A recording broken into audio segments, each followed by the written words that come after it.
आह, ये मेरा अत्यंत सौभाग्य है कि श्रीमान विजेंद्र कृष्ण प्रभु जी, हिमांशु प्रभु पुनः पुनः मुझे ये अवसर देते हैं कि मैं किसी प्रकार से आप लोगों से आदान प्रदान कर सकूं, अपने हृदय की बात आप सबके साथ रख सकूं, जो भक्ति में श्रेष्ठ वैष्णवों से सुना है उसे कहने का प्रयास कर सकूं। क्योंकि सबसे प्रमुख लाभ जो किसी वैष्णव से भगवान की कथा सुनने के बाद उसे पुनः कहने से होता है, वो सबसे ज्यादा जो वक्ता होता है उसी को होता है। तो मेरे जीवन में भी वो सारी चीजें सारभूत हों, ये एक बहुत बड़ी उपलब्धि होती है जब भगवान की कथा कहने का हमें अवसर मिलता है। और अ, आप सभी बहुत उत्तम कोटि के वैष्णव हैं। आप सब बहुत नियमित रूप से श्रीमान विजेंद्र कृष्ण प्रभु जी के इस जो क्लास है हर संडे को आप इसे अटेंड करते हैं।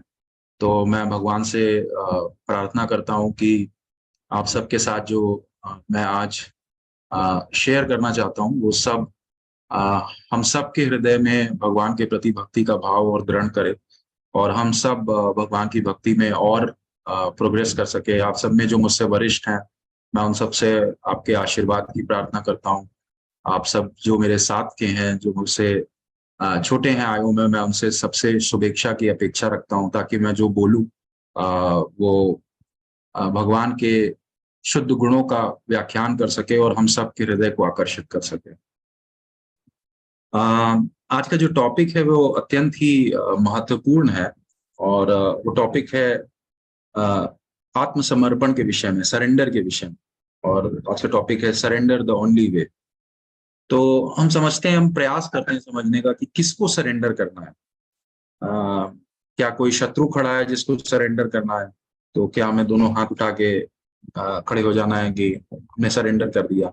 या हमें एक्चुअली सरेंडर किस चीज को करना है, क्या विषय वस्तु है जिसे सरेंडर करना? तो श्रीमद् भगवद गीता में 8वें अध्याय के 15वें श्लोक में भगवान ऐसा कहते हैं, माम उपेत्य पुनर्जन्म दुखालयम अशाश्वतम नाप्नुवन्ति महात्माना समसिद्धिम परमागता। तो अभी भगवान यहाँ पे क्या करते हैं? भगवान कहते हैं कि इस विश्व का जो इस संसार का जो नेचर है उसे समझो। ये नेचर क्या है? दुखालय है और अशाश्वत है। ये जो नेचर है ये क्या है? ये यहाँ जैसे हिम का आलय होता है, अगर हिमालय जाएंगे तो हमें चारों ओर बर्फ ही बर्फ मिलेगी। अगर हम देवालय जाएंगे तो हमें देवताओं के विग्रह मिलेंगे जिनका हम दर्शन कर सकते हैं, शांति का अनुभव कर सकते हैं। तो इसी प्रकार इस संसार का क्या सारभूत तत्व है? दुखालय है।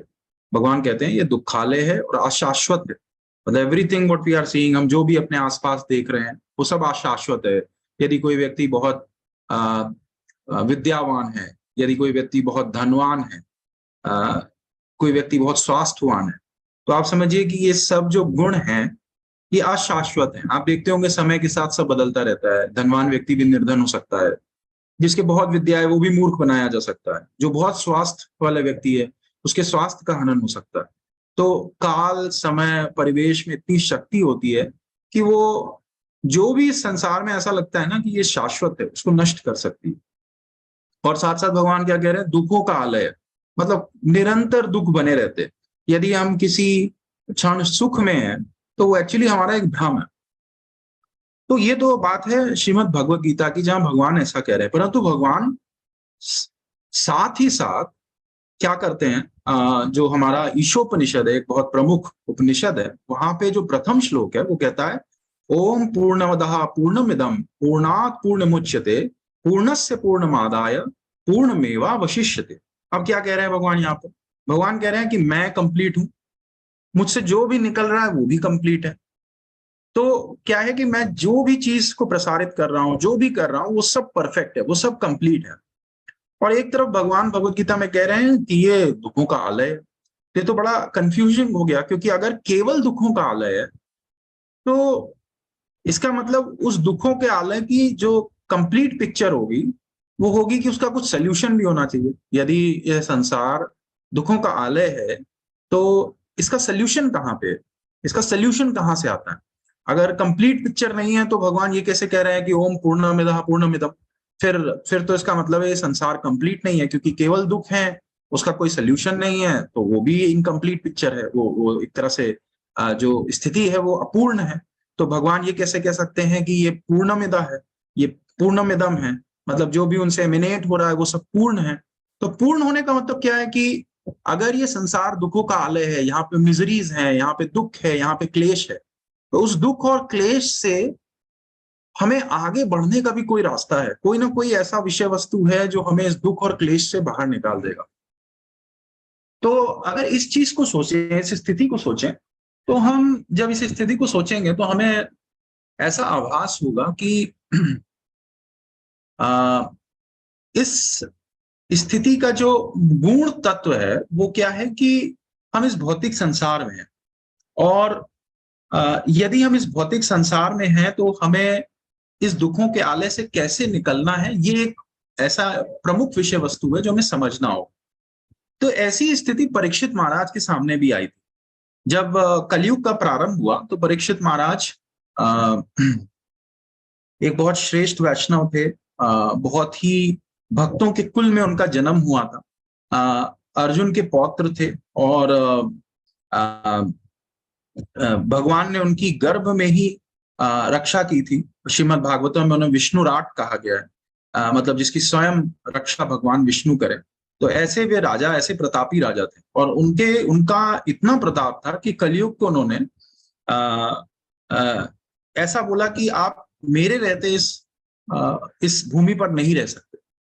तो फिर वार्ता हुई, कलयुग ने कहा कि भाई ऐसा होगा तो फिर बहुत ही मुश्किल हो जाएगा, आप समय की गति को रोक देंगे। तो ऐसा सुनकर फिर परीक्षित महाराज ने उन्हें कुछ स्थान दिया। आप सबने कथा वाक्य सुना होगा कि उन्हें कुछ स्थान दिए कि आप कहाँ कहाँ रह सकते हैं। आप वहां रह सकते हैं जहाँ पे व्यभिचार हो रहा हो, जहाँ पे मदिरा पान हो रहा हो, जहाँ पे लोग जुआ खेल रहे हो। ऐसे करके उन्होंने 4 स्थान दिए जहाँ मांसाहार हो रहा हो। और फिर जब कलयुग ने ऐसा कहा कि ये तो स्थान आपके राज्य में बहुत ही विनियमित हैं, बहुत ही कम जगहों पे पाए जाते हैं, और हैं भी जहाँ पे, वहां पे लोगों को ज्यादा प्रभाव नहीं कर सकते, तो ये तो बड़ा मुश्किल हो जाएगा। तो फिर उन्हें स्वर्ण का स्थान दिया गया। ये कथा आप सबने सुनी होगी।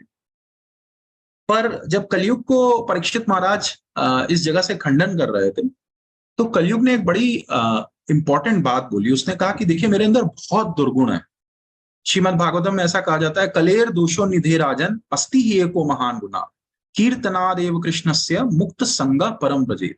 तो क्या है, बहुत दुर्गुण है, बहुत सारी बाधाएं हैं, बहुत से क्लेश हैं इस युग में, लेकिन एकमात्र गुण जो ऐसा है ना, जो सारे क्लेशों को, सारे दुखों को काट देता है, वो क्या है?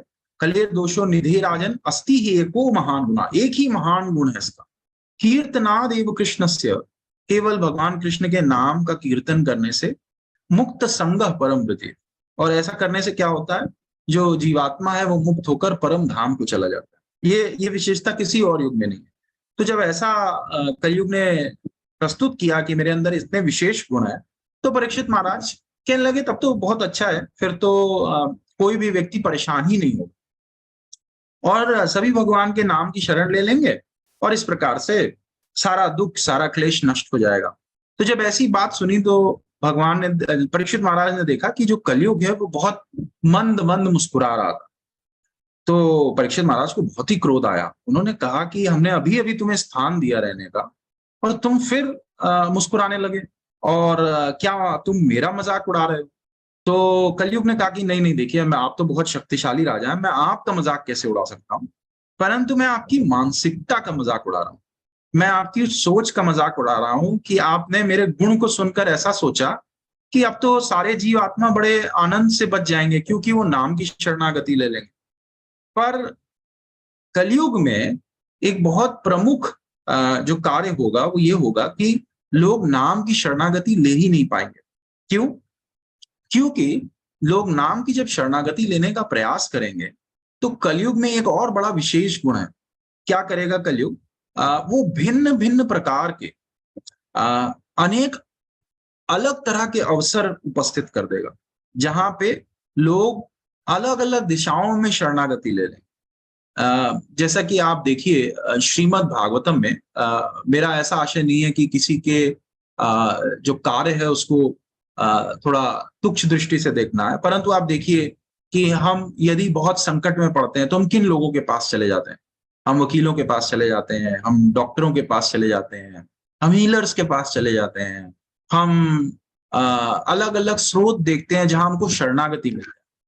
परंतु आप यदि भागवतम पढ़ेंगे और भागवतम का अनुसंधान करेंगे, भागवतम को तत्व को समझने का प्रयास करेंगे, तो आपको ऐसा एहसास होगा कि कहीं भी right from first canto two 12th canto, जो 12 स्कंद है भागवतम के, पहले से लेकर 12वें तक, कहीं भी जो भक्त हैं या जो देवता हैं, उन्होंने कभी भी किसी ऑल्टरनेटिव सोर्स, किसी भिन्न शक्ति की शरण लेने का प्रयास नहीं किया। उन्होंने जब भी वे संकट में पड़े, जब भी ऐसा हुआ कि उन्हें शरणागति की आवश्यकता थी, उन्होंने सुचारू रूप से केवल एक की शरणागति ली, और वो थे भगवान कृष्ण। और जैसे ही भगवान कृष्ण को उन्होंने पुकारा, आप किसी भी अध्याय को देखिए, इवन पुकारा भी नहीं, ऐसे भी भागवतम में इंस्टांस हैं, ऐसे भी भागवतम में तथ्य हैं जहां पर इवन भक्तों ने भगवान को पुकारा भी नहीं है, परंतु क्या हुआ है, भगवान को अगर केवल सरेंडर कर दिया है, तो भगवान क्या करते हैं, तुरंत ही उन भक्तों की रक्षा करने के लिए उपस्थित हो जाते हैं। आप सभी ने अम्बरीश महाराज के विषय में सुना होगा, और दुर्वासा ऋषि का जो उनके साथ प्रसंग हुआ वो सुना होगा। तो अम्बरीश महाराज एक बहुत ही शुद्ध वैष्णव राजा थे, और उन्होंने अपने एकादशी व्रत का पालन किया, और अगले दिन जब वो पारण करने वाले थे, ठीक उसी क्षण दुर्वासा मुनि आ गए। अब दुर्वासा मुनि अपने क्रोध के लिए, सभी उनके बारे में जानते होंगे, बहुत ही क्रोधी स्वभाव के हैं। तो अपने एकादशी व्रत का पालन करने में दुर्वासा मुनि के प्रति उनसे थोड़ा एक दुविधा की स्थिति हो गई कि मैं कब इस व्रत का पारण करूं, पहले खुद पारण करूं या अतिथि को सत्कार करूं। तो उन्होंने जल से पारण करने का निर्धारण किया, और इस बात पर दुर्वासा मुनि बहुत ही क्रोधित हो गए। तो क्रोधित अवस्था में उन्होंने क्या किया, उन्होंने एक अग्नि राक्षस का जन्म दे दिया, और तुरंत ही उस अग्नि राक्षस को आज्ञा दी कि वे अम्बरीश महाराज के प्राणों को हर ले। अब अम्बरीश महाराज जो है वो भगवान को समर्पित राजा थे, और उन्होंने क्या किया, उन्होंने इवन भगवान को पुकारा तक नहीं। उन्होंने ये भी नहीं किया कि वो भगवान को पुकार रहे थे, वो केवल अपने हाथ जोड़कर खड़े हो गए। वे केवल अपने हाथ जोड़कर खड़े हो गए कि अब जो भी मेरी नियति होगी वो भगवान के हाथों में। और ऐसा करने मात्र से जब भगवान के जो शुद्ध पार्षद हैं, जो सुदर्शन चक्र हैं, उन्होंने तुरंत, ऐसा कहा जाता है कि इवन भगवान की आज्ञा के बिना उस शुद्ध वैष्णव, उस समर्पित वैष्णव की रक्षा करने के लिए भी चल पड़े, और उस अग्नि राक्षस को मारने के अलावा जो सुदर्शन चक्र थे, उन्होंने दुर्वासा ऋषि का वध करने के लिए आगे प्रस्थान कर दिया, और दुर्वासा ऋषि सभी लोकों में भागने लगे। वे ब्रह्मा जी के पास गए, वे विष्णु जी के पास गए, वे शिव जी के पास गए, पर कोई उनकी रक्षा नहीं कर पाया। और विष्णु जी ने फिर उनसे कहा कि यदि आप अपनी रक्षा करना चाहते हैं तो आप उस शुद्ध वैष्णव की शरण में वापस जाइए जिसने मुझ पर समर्पण कर रखा। और दुर्वासा ऋषि क्या किए, दुर्वासा ऋषि पुनः उन्हीं भक्त के शरण में आए जिनके प्रति अपराध करने से इस तरह की स्थिति उत्पन्न हुई थी। तो आप देखिए यहाँ पे क्या है, जो भगवान को समर्पित भक्त है, उसकी रक्षा के लिए भगवान कितने तत्पर रहते हैं, और तुरंत ही भगवान उस भक्त की रक्षा के लिए इतने तत्पर हो जाते हैं कि उनके अपने पार्षद उनकी रक्षा करने के लिए तत्पर हो जाते हैं। और यदि आपके सामने कोई बहुत ही अग्र व्यक्ति भी खड़ा है, जैसे दुर्वासा मुनि एक सिद्ध ऋषि थे, बस उन्हें अपने क्रोध पर नियंत्रण नहीं था, किंतु फिर भी भगवान ने बिना पुकारे उनकी रक्षा की। आप देखिए, आप सबने अजामिल के विषय में सुना होगा। अजामिल कौन थे? अजामिल एक ब्राह्मण थे जिनका पतन हो गया अपने जीवन काल में, और अंत समय में वे एक्चुअली भगवान को नहीं पुकारना चाहते थे, परंतु उन्होंने एक भिन्न स्थिति से अपने सबसे छोटे बालक को पुकारा जिसका नाम नारायण था। और जैसे ही उन्होंने नारायण नारायण पुकारा, तो भगवान ने ये नहीं देखा कि ये किसे पुकार रहे हैं, ये तो वो नारायण नहीं है जो मैं हूं, ये तो किसी भिन्न व्यक्ति को पुकार रहे हैं। तो भगवान सोच सकते थे कि मेरे बारे में तो चर्चा नहीं हो रही है, तो मैं इनकी प्रोटेक्शन के लिए नहीं जाता हूं। परंतु उस स्थिति में भी क्या किया भगवान ने, तुरंत ही बिना किसी विलंब के तुरंत प्रस्थान कर दिया, और क्या किया, जाके तुरंत ही जो एक तरह से भक्त की रक्षा करने का परिवेश था उसको तुरंत स्थापित किया, और अजामिल की रक्षा की। उन्हें एक दोबारा चांस दी। प्रभुपाद की एक बुक है जिसका नाम है द सेकेंड चांस। तो बहुत से भक्त सोचते हैं कि अजामिल का उदाहरण बड़ा ही उपयुक्त है, पूरी लाइफ मजा भी किया और उसके बाद तुरंत भगवत धाम भी चला गया लास्ट क्लास में भगवान का नाम लेकर। परंतु ऐसा नहीं है, भगवान ने उन्हें क्या दिया था? उन्हें सेकेंड चांस दिया था। उन्हें पुनः भक्ति में स्वयं को स्थापित करने के लिए एक अवसर दिया था। और क्यों यह अवसर मिला? क्योंकि उन्होंने भगवान के नाम का शरण लिया। तो हमें ये बहुत इंपॉर्टेंट तत्व है जो समझना चाहिए कि हमें शरणागति तो लेनी है, परंतु किसकी लेनी है? सरेंडर है, सरेंडर करना आप देखिए भौतिक जीवन में भी आप देखिए तो कैसा रहता है कि यदि दो लोग युद्ध कर रहे हैं, अभी हमारे समक्ष ही स्थिति है, रशिया और यूक्रेन का युद्ध चल रहा है, परंतु वो युद्ध अविराम चल रहा है, मतलब 1 साल हो गया उस युद्ध को, खत्म ही नहीं होने का नाम ले रहा है। क्यों?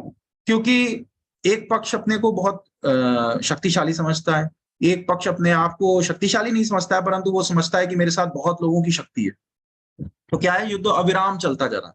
परंतु आप सोचिए कि यदि भौतिक जीवन में भी युद्ध हो रहा हो और यदि कोई व्यक्ति शख्स बोल दे कि नहीं नहीं मैंने सरेंडर कर दिया, अब मैं युद्ध नहीं कर सकता, तो क्या होगा? क्या सामने वाला व्यक्ति उसके बाद भी युद्ध करेगा या उसको एक्सेप्ट कर लेगा?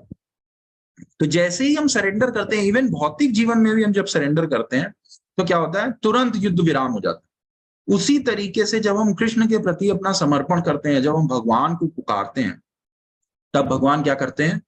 तुरंत ही जिस युद्ध की स्थिति में हम हैं, उस युद्ध में हमारे साथ आकर खड़े हो जाते हैं और तुरंत ही हमारी रक्षा करते हैं। तो ये एक बहुत इंपॉर्टेंट चीज है समझने की कि एक तो जीवन में सरेंडर करना है, और सरेंडर भी कैसा करना है, किसके प्रति करना है, वो हमें क्या करना है? हमें भगवान के प्रति करना है, हमें भगवान के नामों के प्रति करना है, और हमें क्या करना है? भगवान ने जो हमें शास्त्र दिए हैं उनमें जो तत्व है, जैसे श्रीमद् भागवतम है, भगवत गीता है, इसमें जो तत्व है उस तत्व के प्रति हमें समर्पण करना है। और जब हम ऐसा समर्पण करते हैं तो भगवान जो है हमारी इस स्थिति को समझते हैं, और तुरंत ही यदि हमने केवल अपना समर्पण कर दिया और हमें पुकार भी नहीं रहे हमारी रक्षा करने के लिए, तो भी भगवान इतने अग्रसर हो जाते हैं, इतने भावुक हो जाते हैं हमारे प्रति कि तुरंत ही वे हमें रक्षा करने के लिए दौड़ पड़ते हैं और हमारी रक्षा करते हैं। अब देखिए सामाजिक दृष्टि से देखा जाए तो जो पशु होते हैं वो बड़े कमजोर होते हैं, अपनी बात को एक्सप्रेस नहीं कर सकते। बच्चे होते हैं मनुष्यों के, वो भी बड़े मतलब बहुत ही इनोसेंट समझे जाते हैं, मतलब उनकी भी शक्ति अगर देखें तो लगेगा कि ये तो कितने ही शक्तिशाली है, या मैं इनकी बात क्यों ही सुनूं।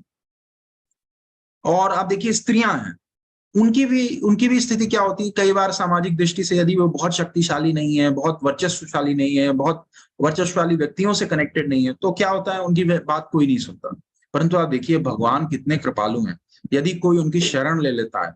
आप सबने गजेंद्र के विषय में सुना होगा, गजेंद्र मोक्ष लीला जो होती है, जब गजेंद्र 1000 वर्षों तक उस मगर से लड़ते रहे और उनको एहसास हुआ कि अब मैं नहीं जीत सकता हूँ, तो उन्होंने क्या किया? उन्होंने कमल पुष्प उठाया, और वो पिछले जन्म के इंद्रद्युम्न महाराज थे, जिन्हें अपने भक्ति के जीवन का एहसास था। भगवान कितने दयालु होते हैं, हमारे हमारे हृदय से भक्ति का भाव खत्म नहीं करते हैं। और जैसे ही उन्होंने वो कमल पुष्प भगवान को अर्पित किया, तुरंत भगवान अपने गरुणासीन होकर अपने सुदर्शन चक्र से क्या करते हैं? जो वो मगर होता है उसका वध कर देते हैं और गजेंद्र को मोक्ष प्राप्ति देते हैं।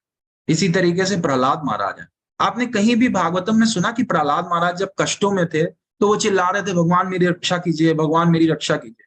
केवल वो भगवान को समर्पित। उन्होंने उनको जब एक कुएं में फेंका गया तब भी उन्होंने भगवान से ये नहीं कहा मेरी आप रक्षा कीजिए, वे केवल भगवान का भजन कर रहे थे। आप यदि श्रीमद् भागवतम पढ़ेंगे तो आप सुनेंगे वो केवल भगवान पे आश्रित थे। उन्हें पूर्ण विश्वास था हृदय में कि मेरी कोई हानि नहीं हो सकती। क्यों? क्योंकि भगवान मेरी रक्षा कर रहे। तो जब इस तरह से एक 5 वर्ष की आयु का बालक भी इस तरह के संकट में पड़ जाता है, तो भी क्या होता है? तो भी भगवान उसकी रक्षा करते हैं। वो चाहे इसके लिए प्रार्थना करे ना करे, बस भगवान की शरणागति ले ली तो भगवान उसकी रक्षा करता है। इसी प्रकार से आप देखिए जब द्रौपदी का चीरहरण हो रहा था, जैसे ही उसने भगवान कृष्ण का स्मरण किया, जैसे ही भगवान को मदद के लिए पुकारा, तुरंत जब तक आपने सुना होगा, जब तक द्रौपदी ने अन्य स्रोतों से मदद लेने की प्रयास किया, सोचा कि कुल मर्यादा के कारण भीष्म पितामह मदद कर देंगे, राज मर्यादा के कारण धृतराष्ट्र मदद कर देंगे, भिन्न भिन्न स्रोतों में अपनी शरणागति ढूंढती रही, तब तक कोई मदद करने के लिए आगे नहीं आया। परंतु जैसे ही भगवान की शरणागति, तुरंत भगवान अक्षय वस्त्र के साथ वहां प्रकट हो गए और उसके रक्षा की।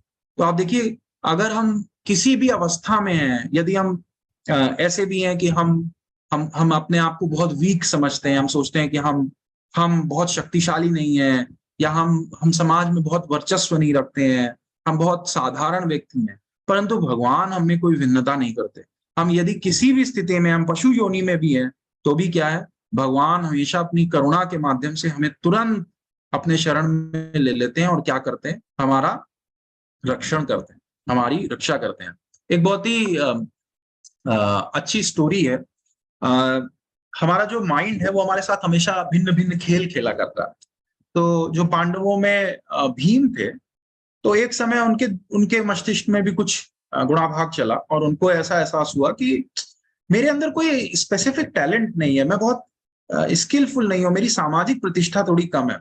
क्यों? क्योंकि क्या है कि देखिए अर्जुन जो हैं बड़े अच्छे धनुर्धर हैं, तो सभी लोग उनके जानते हैं कि विश्व के सबसे उत्कृष्ट धनुर्धर हैं।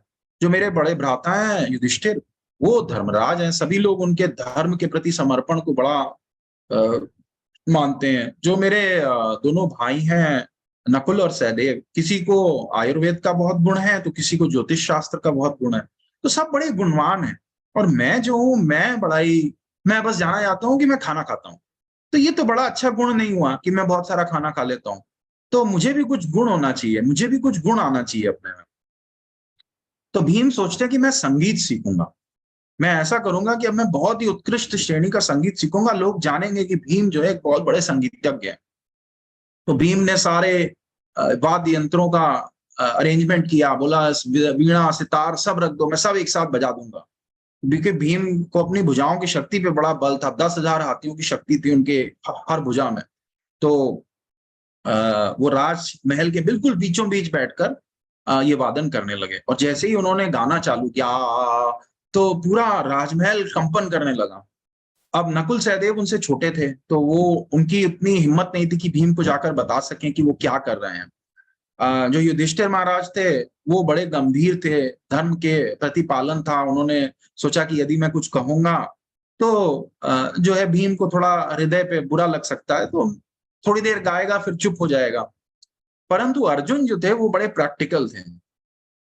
उन्होंने देखा कि जो दरबान खड़े हुए हैं, जो सैनिक खड़े हुए हैं, उनके कान फट रहे हैं भीम के क्रंदन से। तो वे तुरंत भीम के पास गए और उनसे कहा कि आपको पता है आप क्या कर रहे हो? आप इस पूरे राजमहल में कंपन कर रहे हो। यदि आपने थोड़ी देर और गाया, तो इसकी बहुत अधिक संभावना है कि ये पूरा राजमहल गिर जाएगा। इसका रोम-रोम कंपन कर रहा है। तो भीम को बहुत ही खराब लगा, बोले कि ठीक है, अब मैं वापस तभी आऊँगा जब मैं संगीत का विशारद बन जाऊँगा, बहुत उत्कृष्ट हो जाऊँगा संगीत। वो तुरंत अपने सारे वाद्य यंत्र उठाकर एक पहाड़ों की तली में जाकर बैठ गए, जहाँ चारों ओर सिर्फ पहाड़ ही पहाड़। उन्होंने सोचा अब मुझे कोई डिस्टर्ब नहीं कर सकता, अब मैं यहाँ से जब निकलूँगा, तो एक संगीत का बहुत उत्कृष्ट रचनाकार बन के, विशारद बन के निकलूँगा। तो वे जब चले गए, तो वहां जाकर भी वो इसी गति से गाने लगे और तेज गति से गाने लगे, क्योंकि उन्हें लगा कि अब तो मुझे कोई रोकने टोकने वाला ही नहीं है। थोड़ी देर बाद एक व्यक्ति वहां आया और उसने जब भीम को देखा तो बोला, अरे भीम आप हो यहाँ पे? और वो कहकर जाने लगा। तो भीम को बड़ा अजीब लगा, बोला ये कैसा रिएक्शन है किसी व्यक्ति को देखकर, अरे आप हो यहाँ पर, और तुरंत मुंह बनाकर जाने लगा, ये कैसा रिएक्शन है? तो भीम ने कहा कि भाई आपको बताना पड़ेगा, आपने ऐसा क्यों कहा? तो बोला नहीं नहीं, मैं बताऊंगा तो आप मेरे प्राण हर लोगे। तो भीम ने बोला कि देखो, अगर नहीं बताओगे तो भी वही होने वाला है, तो कम से कम बताकर मरो कि क्या ऐसा हुआ जो आपने इतना खराब रिएक्शन दिया मुझे देखकर। तो बोला कुछ नहीं, मेरा एक्चुअली जो गधा था वो गुम हो गया था और इसी ओर से ध्वनि आ रही थी, तो मुझे ऐसा आभास हुआ कि कहीं मेरा गधा यहाँ तो नहीं है। और जब भीम ने ऐसा सुना तो वो दिन उनके संगीत के करियर का आखिरी दिन था। उन्होंने तुरंत ही संगीत को त्याग दिया। उन्होंने सोचा कि ये चीज जो है मेरे लिए नहीं है। परंतु कुछ दिन बाद युधिष्ठिर महाराज ने उन्हें क्या किया, उन्होंने युधिष्ठिर महाराज ने उन्हें उन्हें कहा कि देखिए मुझे कृष्ण से बहुत जरूरी कुछ सलाह करनी है, तो आप उनको द्वारिका जाकर सूचना दीजिए कि वो कल शाम तक मुझसे जरूर मिलने आए। तो भीम अश्व की गति से बिल्कुल तेजी से जाकर द्वारिका में शाम पहुंच गए और जाकर जो द्वारिका में अपने, वो चूंकि द्वारिका में रिश्तेदार थे, उनके सब भाई रहते थे, तो उन सबके साथ हंसी मजाक किया, उनके साथ भोजन किया, सो गए। अगले दिन सुबह उठे और बोले मैं वापस जा रहा हूँ। जब इंद्रप्रस्थ वापस आ गए और युधिष्ठिर महाराज ने पूछा कि दोपहर हो गई है, क्या कृष्ण शाम तक आ जाएंगे? तो भीम को याद आया कि अरे जिस काम के लिए गए थे वो तो किया ही नहीं, वो तो बताया ही नहीं कि कृष्ण को बुलाना था। तो भीम के बिल्कुल भाव बदल गए और उन्होंने युधिष्ठिर महाराज से कहा, तो युधिष्ठिर महाराज बहुत क्रोधित हुए। उन्होंने कहा कि देखो तुम इतनी दूर गए और तुम भोजन और बातचीत में ये भी भूल गए कि तुमको भेजा किस लिए था।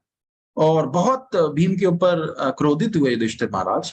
और भीम इस बात से बहुत दुखी हुए कि युधिष्ठिर महाराज जो किसी पर क्रोधित नहीं होते हैं, वे आज मुझ पर क्रोधित हो गए। और अपने कमरे में जाकर दरवाजा बंद कर कर भीम बहुत तेज क्रंदन करने लगे, रोने लगे कि अ, कृष्ण आपने मुझे क्यों स्मरण नहीं दिलाया? आप तो परमात्मा हैं, आप यदि स्मरण दिलाते तो मैं जरूर ये बात कह पाता। और मैं बहुत ही दुखी हूं कि मैं अपना कार्य नहीं कर पाया, और मेरा ऐसा भाई जो कभी क्रोध नहीं करता, उसने आज मेरे ऊपर क्रोध किया। मैंने कितना निम्न कोटि का कार्य किया है। तब तक एक द्वारपाल आया और उसने कहा कि आपको देखिए युधिष्ठिर महाराज बुला रहे हैं, और बोला है तुरंत आइए।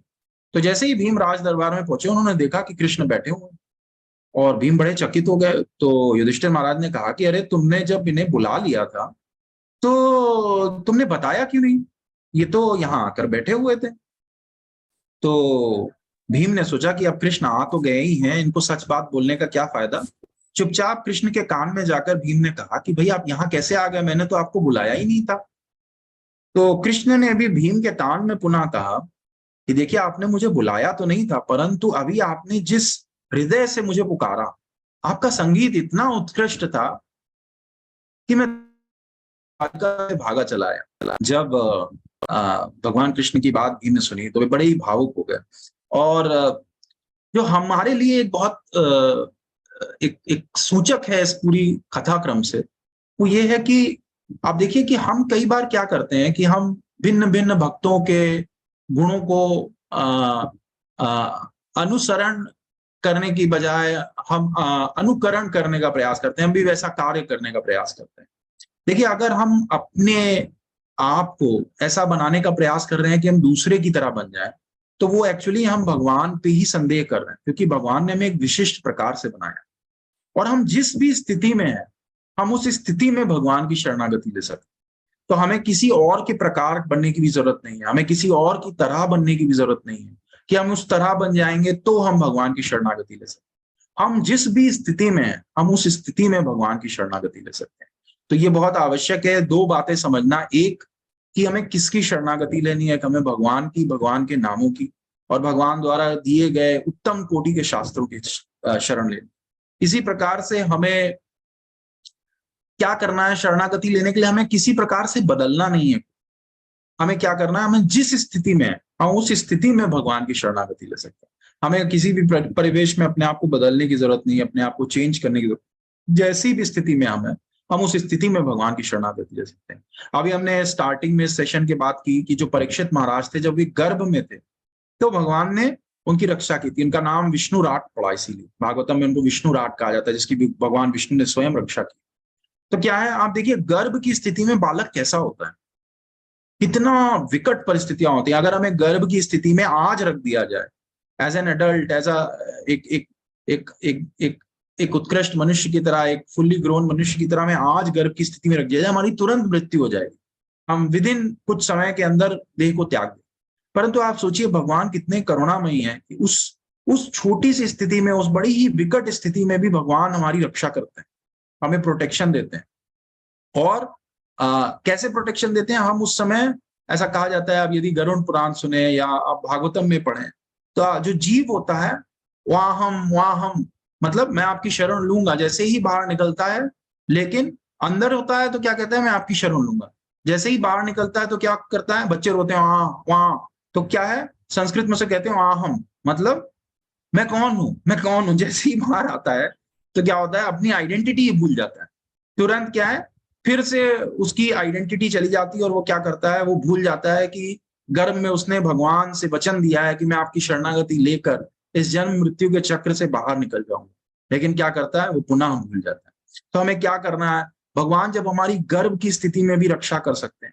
परीक्षित महाराज इतने उत्कृष्ट भक्त थे कि उन्हें ध्यान था कि भगवान अंगुष्ठ मात्र, एक अंगूठे के साइज में आए और हमारे रक्षण किया। तो उसी प्रकार से क्या करना है, उसी प्रकार से जब हम किसी भी स्थिति में हो, हमें हमेशा ध्यान रखना है कि हमें किसकी शरण लेनी है।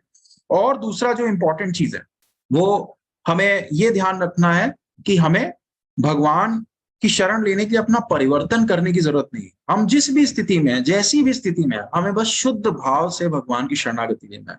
भगवान क्या कहते हैं, सर्वधर्मान परित्यज्य माम एकम शरणम व्रजा अहम तम सर्व पापेभ्यो मोक्षस्यामि मा शुचः। भगवान ये नहीं कहते हैं कि सर्व पाप परित्यज्य। भगवान ने कहीं ये नहीं कहा कि सारे पापों का त्याग कर दो। किसी व्यक्ति को कभी कभी लग सकता है मैं इतना पापी हूं, भगवान मुझे शरण में देंगे कि नहीं देंगे। भगवान क्या कह रहे हैं, सर्वधर्मान परित्यज्य।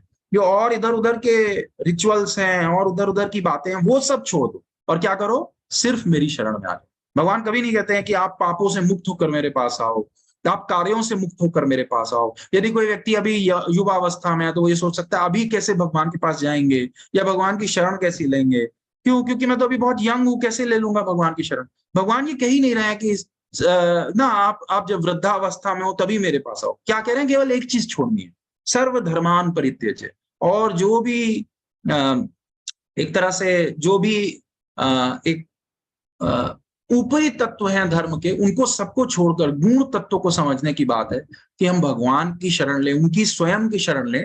और क्या होगा, भगवान हमें शरण देंगे।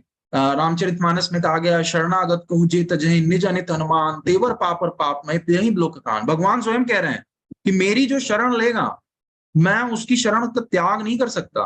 क्यों, क्योंकि अगर कोई शरणागत हो गया तो मेरे लिए इससे बड़ा पाप कोई नहीं है कि मैं उसको शरण से हटा दूं। तो क्या है, भगवान कमिट कर रहे हैं कि यदि कोई व्यक्ति मेरी शरण में आएगा तो मैं तुरंत सुदर्शन चक्र उठाकर उस व्यक्ति की रक्षा करने के लिए चल दूं।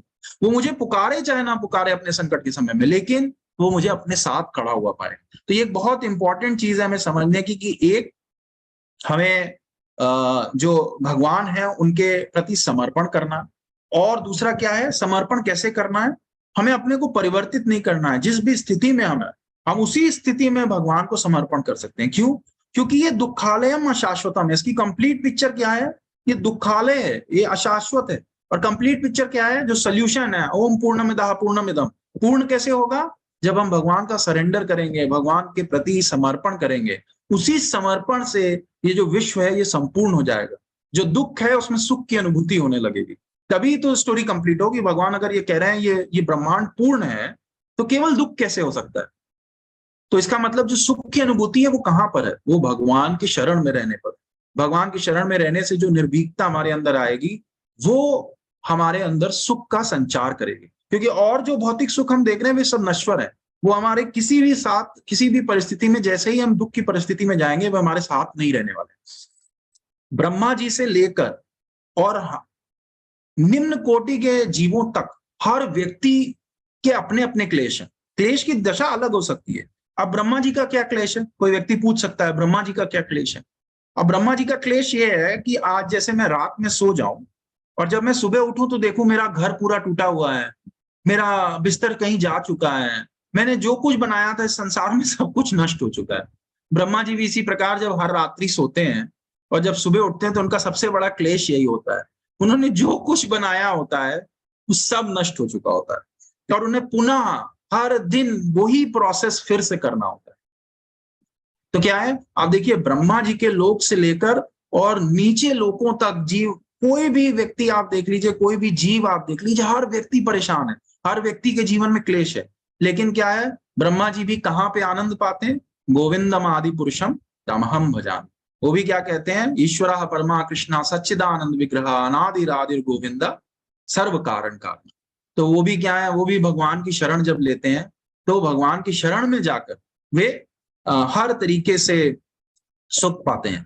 आप देखिए भगवान जगह जगह पर शरणागति के विषय में कितनी उत्कृष्ट अवस्था में कह रहे हैं। रामायण में जब जो विभीषण है वो जब भगवान की शरण लेने जाते हैं तो जब विभीषण शरण लेते आते हैं तो जो वाल्मीकि रामायण है वहां पे रामचंद्र जी कहते हैं, शक्रुदेव प्रपन्नः तवास्मीति च याचते अभयम सर्वभूतेभ्यो ददामि एतत् व्रतम ममः। मतलब कोई व्यक्ति यदि मेरी शरण ले लेता है तो मैं उसका रक्षण करता ही हूं। और कैसे करता हूं? ये मेरा प्रण है। भगवान कहते हैं कि यदि कोई मेरी शरण ले लिया तो मेरा उसका रक्षण करना ये मेरा प्रण है। और विभीषण के लिए ये कहते हैं कि यदि आप अ, आपको पता होगा, विभीषण जैसे ही भगवान की शरण में आए थे, भगवान ने तुरंत उनका राज्याभिषेक कर दिया।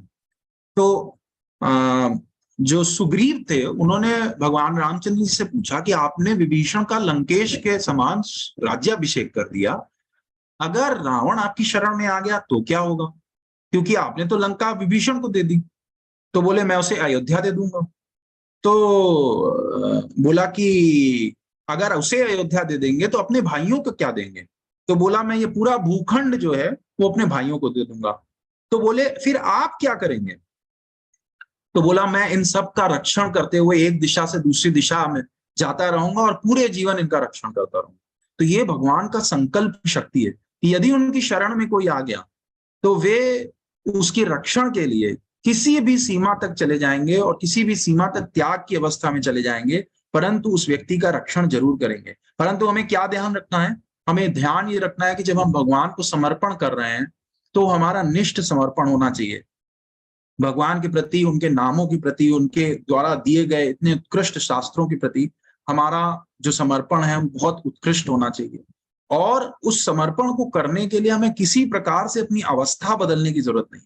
हमें किसी भी प्रकार से ये नहीं सोचना है कि हम ये समर्पण कैसे कर पाएंगे, हमारी तो अभी ऐसी अवस्था है, जब हम उस स्थिति में होंगे तो समर्पण करेंगे, जब हम वृद्ध हो जाएंगे तो समर्पण करेंगे, जब हम अमीर हो जाएंगे तो समर्पण करेंगे, जब हम स्वस्थ हो जाएंगे तो समर्पण करेंगे। क्योंकि समर्पण की आपको अभी आवश्यकता है। हर व्यक्ति को समर्पण की आवश्यकता तुरंत है। किसी भी स्थिति के होने पर वो समर्पण नहीं संभव है।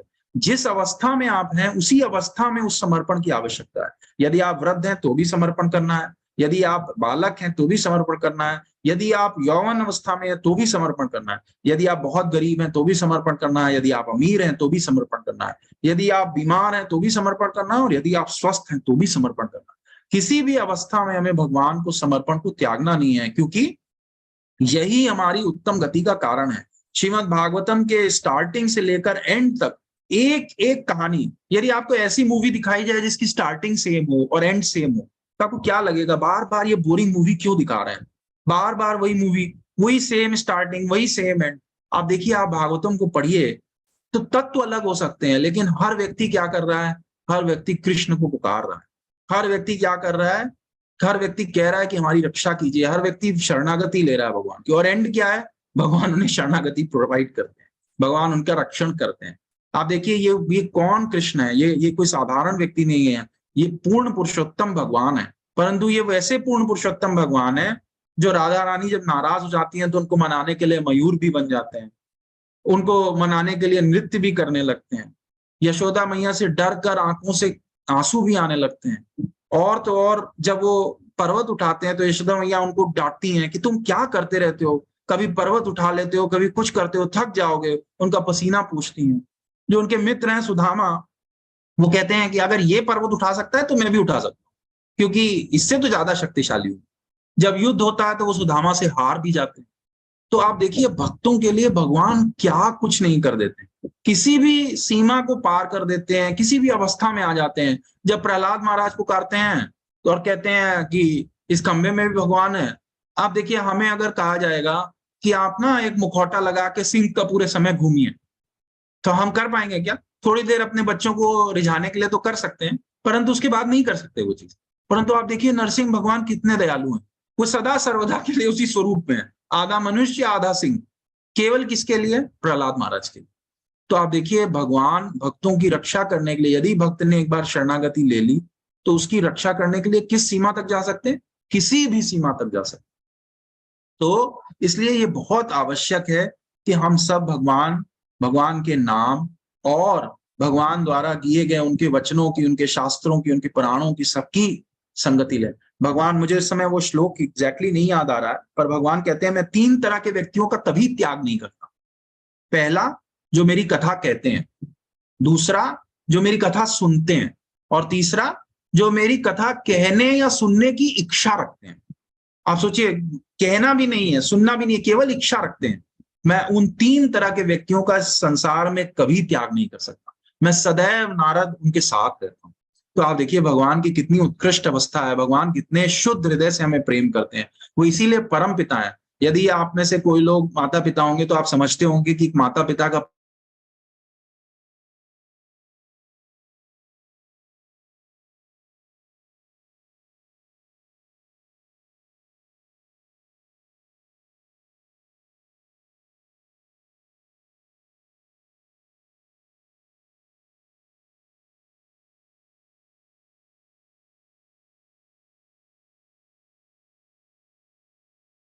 सोचिए हम उनके छोटे से क्या कोई नेबर उसकी शरणागति दे सकता है या कोई स्कूल का टीचर दे सकता है। जो शरणागति एक संतान को उसके माता-पिता दे सकते हैं, वो कोई नहीं दे सकता। इसी प्रकार से जो शरणागति हमें भगवान दे सकते हैं, किसी भी अवस्था में हो, कितनी भी विकट अवस्था में हो, कितना भी क्लेशों से घिरे हों, वो अवस्था, वो शरणागति हमें कोई और नहीं दे सकता। तो अ, ये सब कुछ ऐसे श्रेष्ठ वैष्णवों से सुने हुए तत्व थे जिस पर आज का ये सत्र निर्धारित था। मैंने अपने हृदय से प्रयास किया सारी चीजों को एक साथ लाने का, जो मैंने सुना था उन्हें सारभूत करने का। तो यदि मेरी वाणी में कोई त्रुटि हुई हो तो आप सब उसके लिए मुझे क्षमा करें। और मैं पुनः-पुनः ब्रजेंद्र कृष्ण प्रभु का धन्यवाद करता हूँ कि उन्होंने मुझे अवसर दिया कि मैं आप सबके साथ अपने हृदय के इस भाव को शेयर कर सकूँ, इस तत्व को बता सकूँ। क्योंकि ये बहुत इम्पोर्टेंट है हम सबके जीवन में। आप सबसे मैंने जब ये कहा तो मेरे भी हृदय में शरणागति का भाव और दृढ़ हुआ भगवान के प्रति। और यदि ये भाव दृढ़ हो जाए हम सबके हृदय में, तो इस भौतिक जगत में जो दुखालय है, उसको हम पूर्णमिदः पूर्णमिदम् कर देंगे और क्या करेंगे? उसका सॉल्यूशन भी ले आएँगे। दुखालय को सुखालय बनाने का काम इसी से हो सकता है जब हम भगवान की शरणागति लें। आप सबका बहुत-बहुत धन्यवाद। हरे कृष्णा।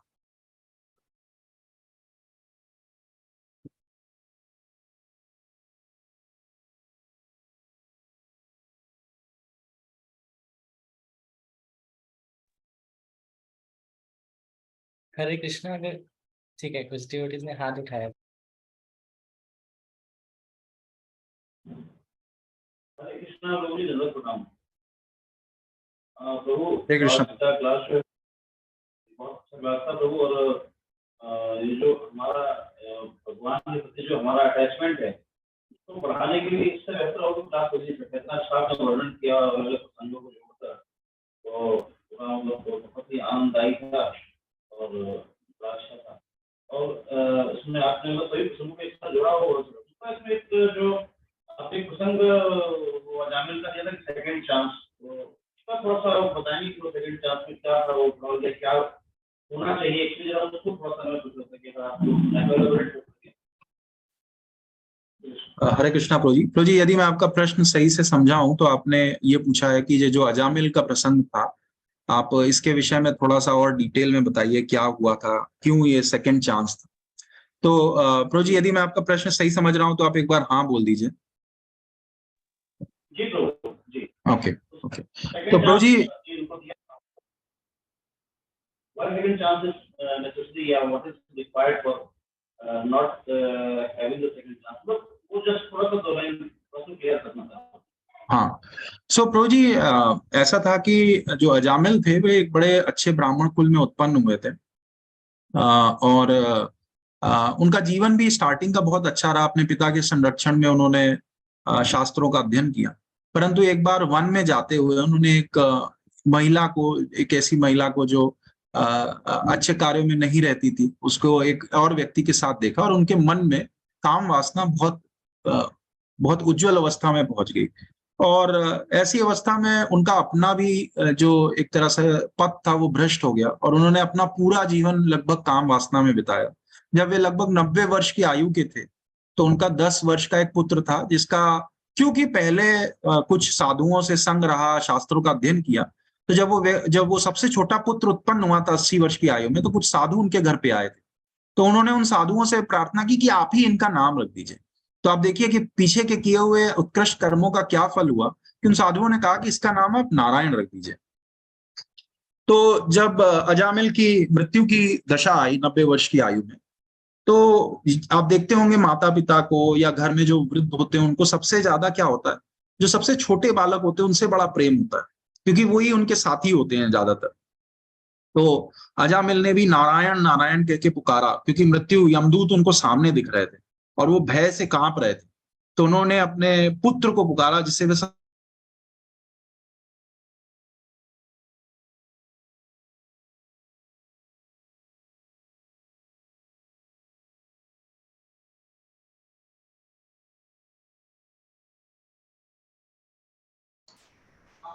वॉइस बंद हो गई शायद थोड़ी। वॉइस नहीं आ रही लोगों को। पुकारा। भगवान क्या कहते हैं, हम यह प्रोसेस है वो क्या है, अंते नारायण स्मृति, यदि भगवान का स्मरण हो जाए अंत में। और उसीलिए आप देखिए हम ये सब प्रैक्टिस जो करते हैं वो सब किस लिए करते हैं, हम कोशिश करते हैं कि इस अंत की अवस्था में भगवान का स्मरण कर सकें। तो क्या हुआ, जब इस तरह की स्थिति हुई तो जो अजामिल थे उनको तुरंत रक्षण करने के लिए विष्णुदूत भी आ गए। और जब विष्णुदूत आए तो बड़ी आश्चर्य की स्थिति हो गई, क्योंकि एक तरफ विष्णुदूत खड़े थे और एक तरफ यमदूत खड़े थे, और उनमें युद्ध छिड़ गया कि इसकी जीवात्मा को कौन ले जाएगा। तब ये बात यमराज तक पहुंची और यमराज ने बताया कि हाँ, ये बात सत्य है कि यदि कोई व्यक्ति भगवान के नाम का स्मरण कर ले अंत समय में, तो उसके सभी दोषों से वो मुक्त हो जाता है। और इन्होंने गलती से भगवान के नाम का स्मरण कर लिया, इसलिए विष्णुदूत इन्हें लेने आए।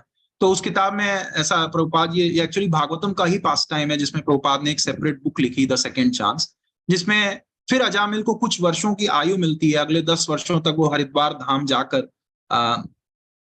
बद्रिका आश्रम के पास में अपनी तपस्या पूर्ण करते हैं, अपने जीवन को फिर से सुचारित करते हैं, भगवान की भक्ति में जीवन से आखिरी 10 वर्षों को बिताते हैं और तब भगवान के धाम को पाते हैं। तो इसीलिए इसको द सेकेंड चांस कहते हैं। दोबारा उनको चांस मिला क्योंकि वो भगवान के नाम का स्मरण किए। उन्होंने बहुत पाप कर्म किए थे, परंतु भगवान ने फिर भी उन्हें एक चांस दिया कि वह भगवत धाम को लौट सके। यही प्रभु जी उस कथा का जो एक तरह से शॉर्ट में डिस्क्रिप्शन है, वो यही है प्रभु जी। धन्यवाद प्रभु, धन्यवाद। बहुत अच्छा, हम लोग जो क्लियर हो गया, मैं जो जानना चाह रहा था। थैंक यू प्रभु। जी, हरे कृष्ण।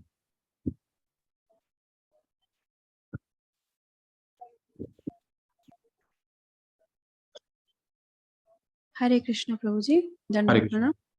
सारे भक्तों को दंडवत प्रणाम। प्रभु जी, बहुत अच्छा लगा जैसे शरणागति के बारे में आप बोल रहे थे, भगवान और भक्त का, और जो भीम जी के पास टाइम भी सुनाए कि कैसे हमें मतलब अनुसरण करना चाहिए, ना कि अनुकरण करना चाहिए भक्तों का। और प्रभु जी, आप जो 3 टाइप का शरणागति बोले अभी, भगवान के जो कहते हैं और सुनते हैं, और जो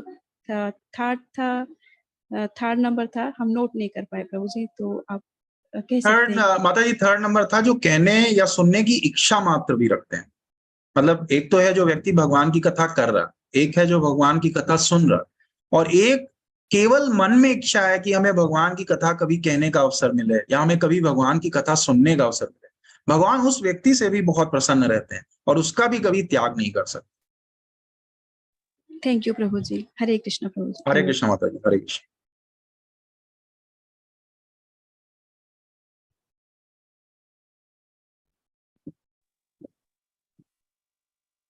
हरे कृष्ण प्रभु जी, दंडवत प्रणाम। हरे कृष्ण माता जी। दंडवत प्रणाम।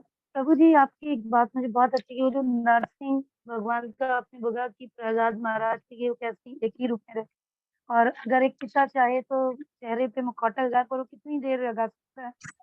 तो वाकई मतलब एक नई चीज थी और बहुत ही अच्छे तरीके से आपने समझाई, जो एकदम आत्मसमर्पण जो आपका टॉपिक था, बहुत अच्छे से बैठ गया दिमाग में। थैंक यू प्रभु जी, thank you so much. Hare Krishna माता जी, आप आशीर्वाद दीजिए, हम भी भक्ति में दृढ़ हों। हरे कृष्ण। तो जी आप आशीर्वाद दीजिए, हम बहुत जूनियर हैं। Thank you. हरे कृष्ण।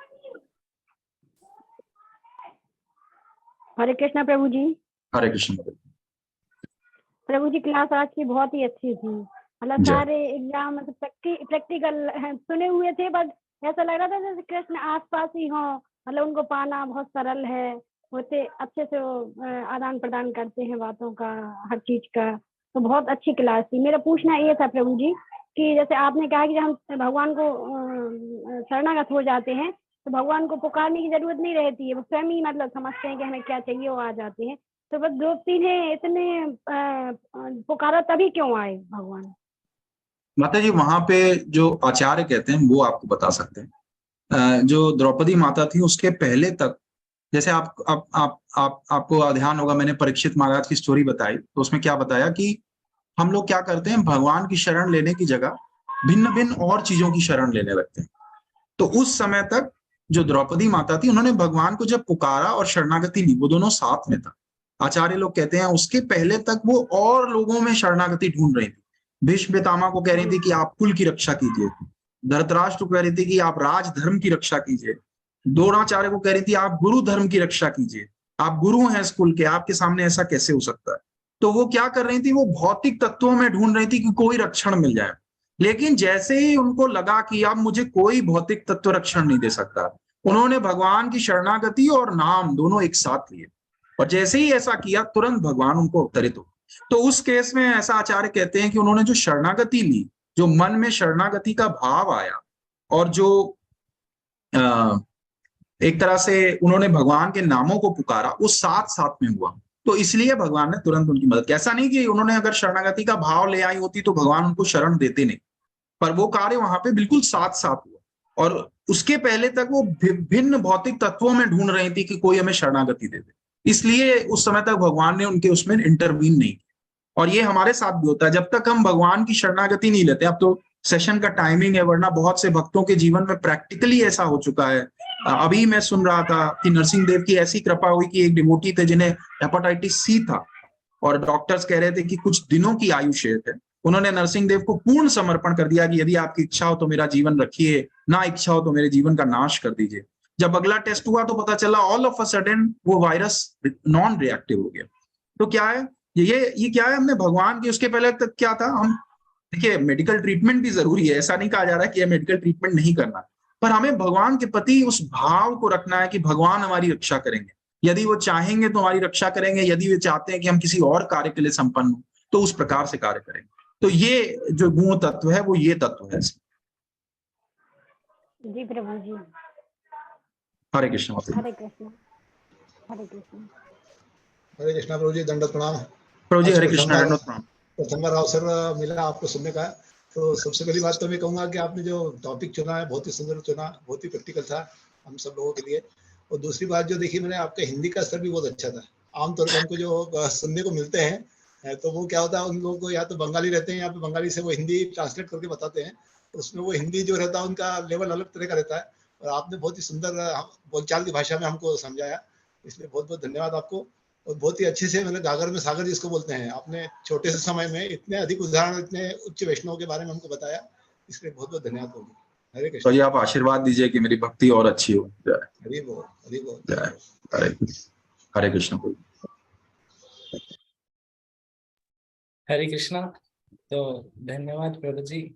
खासकर आपने, जैसे प्रभुपाद जी बताते हैं कि खाली हमको प्रचार में खाली मतलब यही है मेन कि भगवान की शरण लेनी है और किसी में शरण नहीं देखनी। तो आपने बहुत अच्छे से समझाया कि कैसे हम प्रैक्टिकली और चीज़ों की शरण लेते हैं, लेकिन मेन चीज़ है कि भगवान की शरण लेना। तो हम सभी भक्तों का भी धन्यवाद करते हैं जिन्होंने अटेंड किया, और आपका भी धन्यवाद करते हैं, आपने बहुत अच्छे से क्लास दिया। एक बार हरे कृष्णा महामंत्र बोल के, हरे कृष्णा हरे कृष्णा हरे कृष्ण कृष्ण कृष्ण हरे हरे, हरे राम राम राम। हरे राम राम राम हरे हरे राम राम हरे हरे, हरे कृष्ण। हरे राम राम दिव्य शेखर शुक्ला प्रभु जी की जय। जय प्रभुपाद की जय।